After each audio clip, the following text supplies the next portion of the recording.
On the Zero Hour, I'm your host, Richard RJ Eskow. A recent session of the Senate Appropriations Committee was disrupted during testimony by Secretary of State Anthony Blinken and Defense Secretary Austin. Here to join us now is a member of the group that did that disruption. She's a friend of the program. We always look forward to speaking with her, although not always to the occasions that cause us to speak, and that's true in this case. Medea Benjamin is a co-founder of Code Pink. She's the author of a number of books. She's a well-known peace activist, and she is part of the mobilization to try to end the ongoing slaughter in Gaza, which is going to be our topic today. So first of all, Medea, thanks for coming back on the program. Nice to be with you, Richard, although, as you say, in very terrible, terrible times. It is, and one of the things that I find shocking about it, besides the brutality, which is always shocking, I think, if we keep our moral senses alive, and sadly many of us don't, but beyond the brutality and that the shocking nature of that, what surprises me is how many people aren't shocked, how many people aren't motivated to take action, including a lot of people that I've long thought of, whatever my disagreements with them, as, you know, basically progressive, basically fair-minded. But I think, for example, of the work you guys and others are doing to get people to sign on to the Ceasefire Now resolution that Representative Cori Bush and some others have introduced, which seems such a simple proposition to me, which is just stop killing civilians now so we have time to figure out what to do next. First of all, that's my super simplistic characterization of it. Do you basically agree with it? Do you want to elaborate on it or correct it?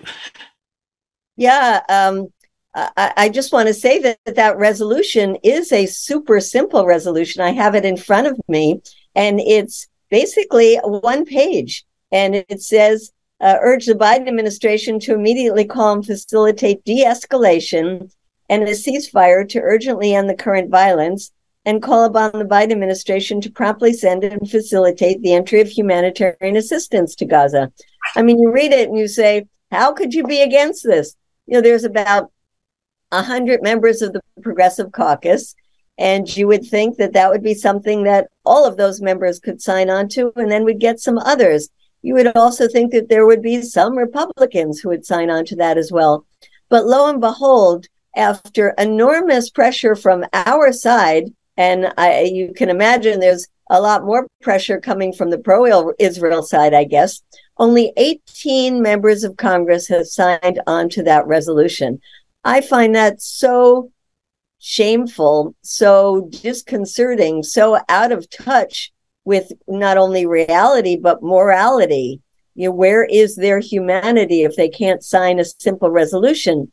And some of the progressives who won't sign have told us, well, I would have worded it in a little different way. I would have said, we release the hostages. And first we'd say to them, well, you got to stop the bombing first, and then there's a lot more chance of getting the hostages released. Or we would finally say to them, all right, write your own resolution, call for a ceasefire and a release of the hostages and whatever else you think should be put in there. And we can't get them to do that. It seems, as crazy as it sounds, that C word, ceasefire, is a really difficult term for them to use. So then we say, okay, it looks like you'd rather say cessation of hostilities. So say that. Come out with your own resolution calling for a cessation of hostilities. Well, you know, that's, think about that. And then Blinken comes out and talks about a humanitarian pause, and we just see Biden come out and talk about that. So finally, there's some that are talking about a humanitarian pause. But as you know, Richard, a humanitarian pause is basically just saying, let's get some food and medicines and things in there, and then we'll start killing people again. So it is just not acceptable. But in this, it is quite remarkable how even among very, very progressive members of Congress, they have been deathly afraid of that C-word ceasefire. And why do you think that is? I mean, I've struggled with this somewhat. 50 years ago, to talk about a ceasefire during, an Israeli military operation would have been political poison. But it seems to me the electorate is more diverse now. There are many more Muslims, many more Arab Americans, many more young people of all kinds, including young Jewish activists and young Jewish progressives, and young progressives of all kinds who are opposed to this. So it's not as if to call for a ceasefire, you're somehow, going over to some radical fringe of the electorate. We can talk in a moment about the polling, but even before getting to the polling, why is this so terrifying? Is it because they've seen what happened to progressives who ran for Congress and were defeated in the primaries with, millions of dollars? Donna Edwards in the district over from me, Summer Lee barely squeaked through. Is it that? Is it something else? Is it a misreading of their own voters? Do you have any thoughts about that? I think it's a combination of things, but I would say number one is they're afraid of the APAC and other pro-Israel lobbies that, as you say, have taken out members of Congress, either seated members of Congress, running primaries against them, or in the case of someone like Nina Turner, put so much money into her opponent that she couldn't win, despite polls that had showed that she was the favorite. There's also the enormous amount of money that these groups put into the congressional races. For example, the Congressional Black Caucus, which used to be a very progressive caucus, is now extremely divided on this issue. And part of it is because the money that people like Hakeem Jeffries has taken about $500,000 from these groups. Also, Congressman Meeks, the hundreds of thousands of dollars. And yet you have then people like Cori Bush, like Ayanna Pressley, who have been extremely courageous in their stands. So I think money plays a large part of it. Fear of the APAC lobby plays a large part of it.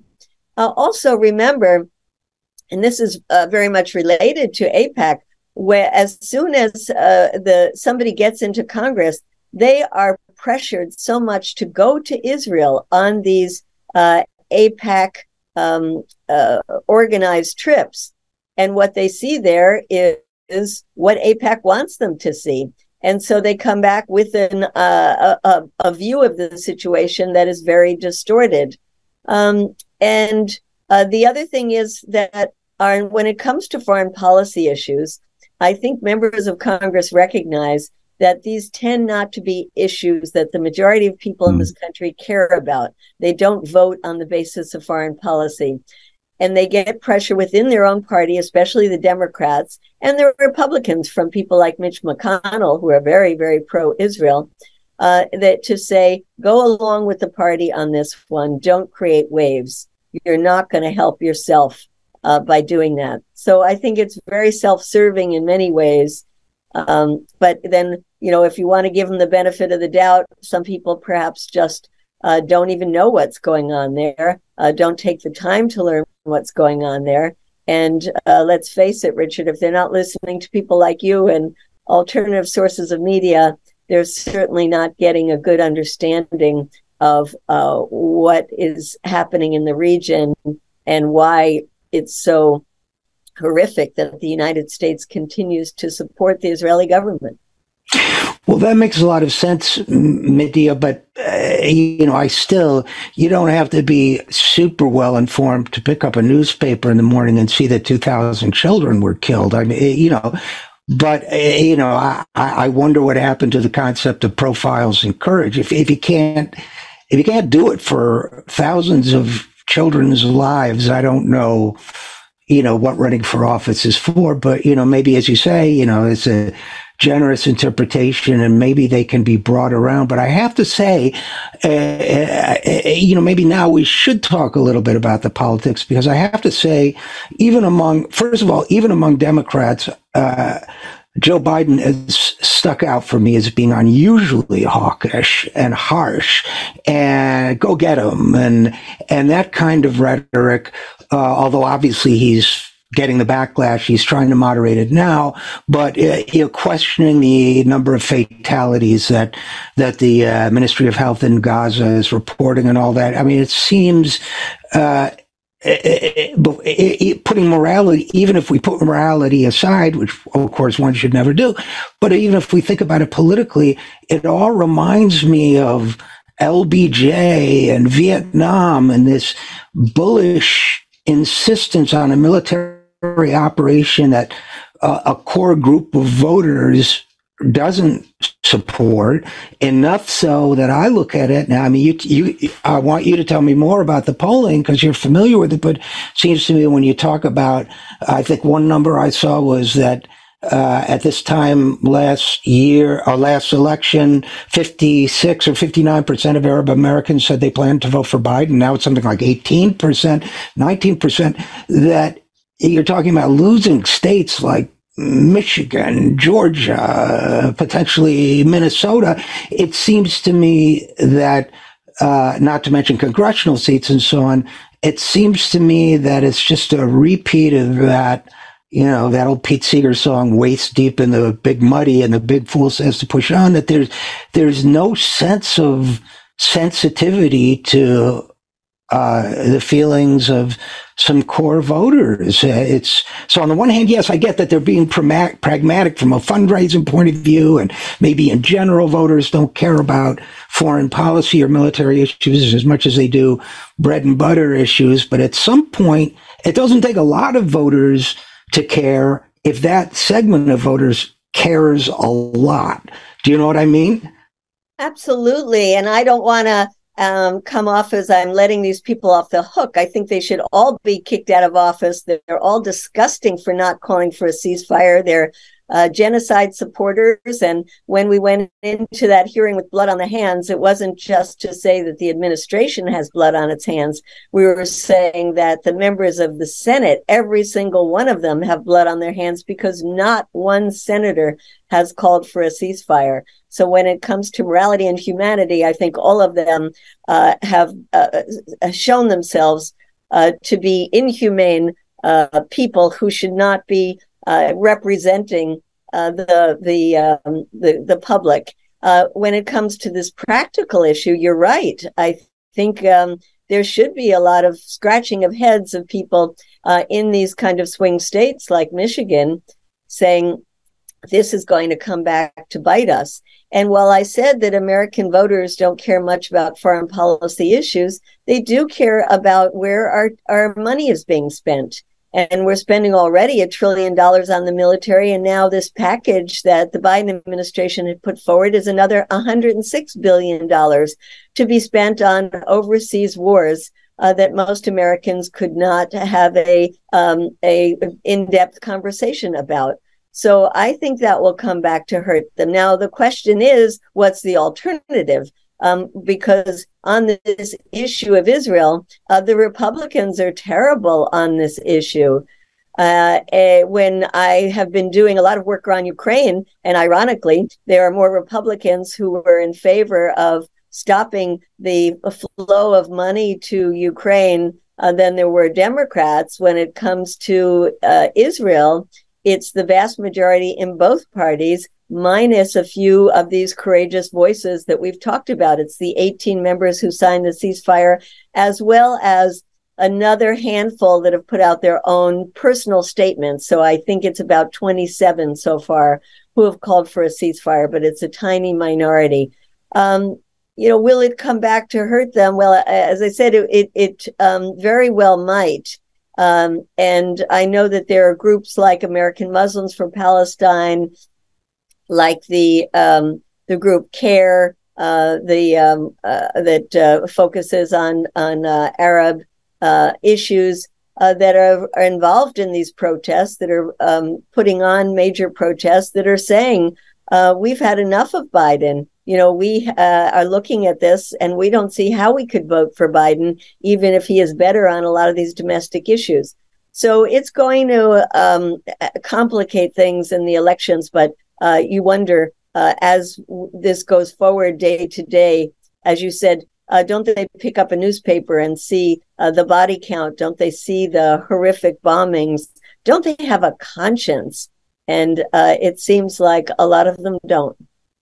Yeah, and it's tragic. And Medea, this is obviously anecdotal, but I can't tell you how many people I've talked to, progressive voters in my political circles, friends circles, family circles, who, including a lot of people who normally like chastise me for being too radical, for having worked for Bernie, for whatever, who just say, I can't do it anymore on this. And of course, many people say that and then they come back into the fold. But these are people who are normally, you got to vote blue no matter who. And I can't extrapolate from that to what will happen a year from now at the polls, but I would certainly think they'd be more concerned about it than they are. But I do have to say, it's worth mentioning, although, it pains me, there are going to be people hearing you say, nobody in the Senate has called for a ceasefire, and will say, but wait, didn't Bernie? And, I love Bernie, but he called for a humanitarian pause, if I recall correctly. Is that right? Right, that's right. He gave a very good speech on the Senate floor yesterday, talking about the horrific suffering that's going on in Gaza, but he can't bring himself to call for a ceasefire. And, when we talk to people like Bernie, and we've talked to Bernie, he says, well, Israel has to be able to go in there and take out the terrorists of Hamas. And you wonder, do they really think that this is how, that they're going to get rid of Hamas to begin with, while every bombing is creating more hatred towards the Israeli government and recruiting more people to groups that are probably more radical than Hamas. We've seen this in Iraq. We've seen this in Afghanistan. We've seen this in Libya. How many times do we have to see this before we know that unless you get to the root of the issue, the occupation and the siege of Gaza, you're going to continue to create opposition, most of whom recognize that nonviolent opposition has just not worked for all of these years. And they've certainly tried it. I've been to Gaza many times and was so incredibly impressed by the efforts at things like the Great March of Return, when they went to the border every single week and got shot at just for walking towards that border, and recognize also that there are people in the political wing of Hamas who have tried to reach out over the years to both the United States and to Israel and been rebuffed. And of course, that gives more strength to the militant wing. So they're not going to root out Hamas. They are creating more hatred that is going to be more reflected more and more in violent acts against Israel. And it's strange that people like Bernie, who've seen what has happened in his lifetime with violent efforts like this on the part of governments like Israel or on the part of the government of the United States, don't recognize that. And it seems as if, I'm going to make a quick side note to producer Troy Miller. Troy, if you're listening, you're going to have to cut out a word in the next sentence or so, because I remember when the invasion of Iraq began, going to a demonstration where someone of our generation, yours and mine, Medea, was holding a sign saying, I can't believe I still have to protest this shit.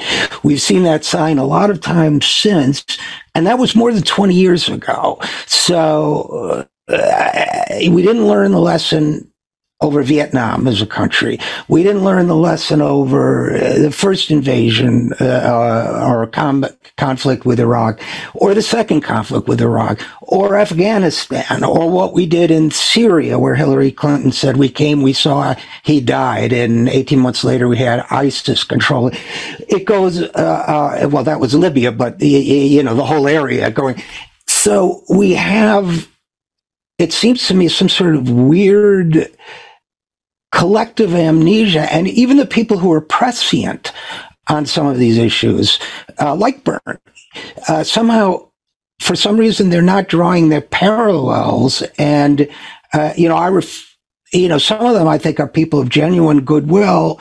So I have to believe that there's something qualitatively different about it. I was raised Jewish, not long after the Holocaust. Historically speaking, my Hebrew school teachers were survivors. I am viscerally aware of the intergenerational trauma of the Holocaust. But a lot of these people who didn't even experience it are conflating things, or I don't know. I'm sorry. I don't usually have guests come on my show and just express utter bewilderment, but I'm trying to find a way forward on this so that we can all communicate and mobilize better. And I wonder if you have any thoughts about it. Well, I was also raised Jewish and was sent to live on a kibbutz when I was 16 years old. And to this day have tremendous disagreements with members of my family about this. But I also do see that there's people who are not Jewish who use the Holocaust as an excuse. And, we've talked about the power of the pro-Israel lobby. We haven't talked about the power of the military-industrial complex. Sure. And I think it figures in there, Richard, when you talk about how we are in a constant state of war, a constant state of militarism, and the power that the Pentagon has, the power that the lobbyists, there are more lobbyists for the weapons industry than there are members of Congress. And one thing that your listeners might not know, and I know very well from the days I spend going into congressional offices, is that there are people from the military who are actually embedded in congressional offices. They're given for free by the different branches of the military to spend a year in a congressional office. Imagine what that does, having a member of the military in your office. And this is particularly in the offices of the people on important committees like appropriations, like armed services, like foreign affairs. So they are embedded in every aspect of our government. And I think that, we see the result in that we have a war economy. And around this issue of Israel, we see both Biden as well as senators in that hearing talk about how this is good for jobs in the United States. Imagine at a time of genocide, they are saying, we're only giving, tens of billions more, but this is actually helpful because we have a war economy, and this keeps that war economy chugging along. So I just want to say, let's not forget that very important aspect that has made us this incredibly militarized and dangerous society that we are. And along those lines, Medea, I did as detailed an analysis as it was possible to do, given the vague information about what sometimes gets called Biden's $106 billion quote unquote humanitarian proposal. And I broke down the numbers as best I could, money for Gaza supposedly. Well, based on best information, the percentage of that going to Ukraine, 64%. The percentage that would go to Gaza, 2.84%, which is, roughly 1/3 of the 9.15 billion they said would be humanitarian aid to 3 countries. Total amount to Ukraine, 66 billion. Military spending as a percentage of the total, 2/3. Humanitarian aid as a percentage of the total, 8.5%. I mean, I could go on, but this is, I think you will agree, based on what you've said already, this is a massive war spending proposal with sort of a homeopathic dose of some kind of unspecified humanitarian aid thrown in there. You think I'm being unfair? Oh, absolutely. I think they throw a little humanitarian aid to maybe entice a couple of the more progressive members in the Democratic Party. But, it's so interesting because the Ukraine part of the aid, they are trying to separate them in the House. There are many Republicans who want to see a separate vote on the Israel money and a separate vote on the Ukraine money, because there are a number of members of the Republican Party in the House who don't want to approve the Ukraine money, but they do want the Israel money. Well, in its vast cynicism, the White House has put them all together, not only Ukraine and Israel, and throw a couple of billion in there to antagonize China as well, but added the humanitarian aid, and then to scoop in all of the Republicans who might be questioning this in any way, they then have money for militarizing the border. So there's a little bit in there for everyone. And in the end, it's just a horrific military package. And that's the way it should be seen. And while all this is going on, and even in the onslaught of images we're getting in support of this attack on Gaza, the percentage of voters who agree that, quote, the U.S. should call for a ceasefire and a de-escalation of violence in Gaza, end quote, 66%, 2/3. And yet, and look at the Democrats, 80% of Democrats. Extraordinary. And yet we're not seeing that. So to me, again, the disconnect is something stunning. And I guess just maybe our final topic, I put out an ask to my mailing list, which is pretty large. It includes, I'm sure, mostly Democrats or to the left of Democrats, calling for a ceasefire. And I very carefully labored over it, talking about my childhood and, the trauma of anti-Semitism and how this fits into that.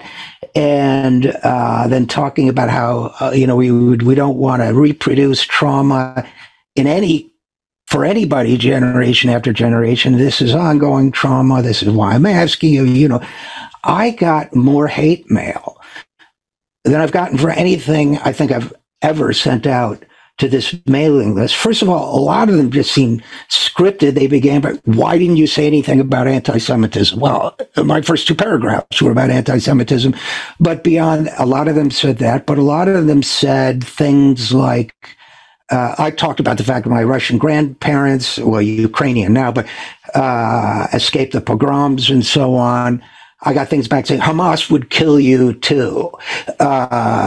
Which, first of all, is, historically dubious assertion, but secondly, not exactly the point. We're not funding Hamas. We're funding and we're not killing Hamas. But as I think about, these are people who got there because they wanted to know more about protecting Social Security or, good causes, feeding anti-poverty. And I'm kind of at a loss because I just don't know from an organizing and advocacy standpoint anymore how to get through to these people. And I'm wondering if I just need to show patience and expect that time will bring them around as it did on Iraq. Remember, we were a small minority doubting the attack on Iraq, people like you and me, or if there's another approach and how to, sort of stay focused in the meantime. I think that we need to raise the voices of people who have a lot of moral depth in their histories and are seen as very legitimate voices. I think that rabbi that interrupted Biden yesterday, saying if you care about the Jewish people, you would call for a ceasefire, and you have to care about Palestinians. That is beautiful. And that goes around the world. When we did our little protest in the appropriations hearing, I got messages from people all over the world. Thank you, thank you, thank you. We're so glad to see Americans standing up.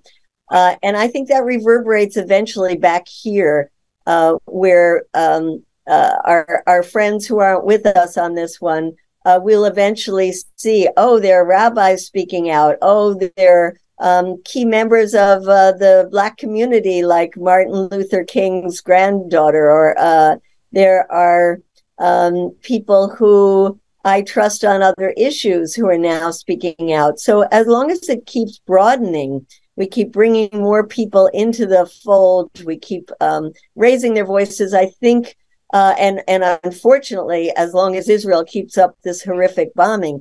Now, the other thing, Richard, I think we should recognize is that the world community is crying out for a ceasefire. We saw that at the overwhelming vote at the United Nations, but we're seeing that in the huge demonstrations around the world.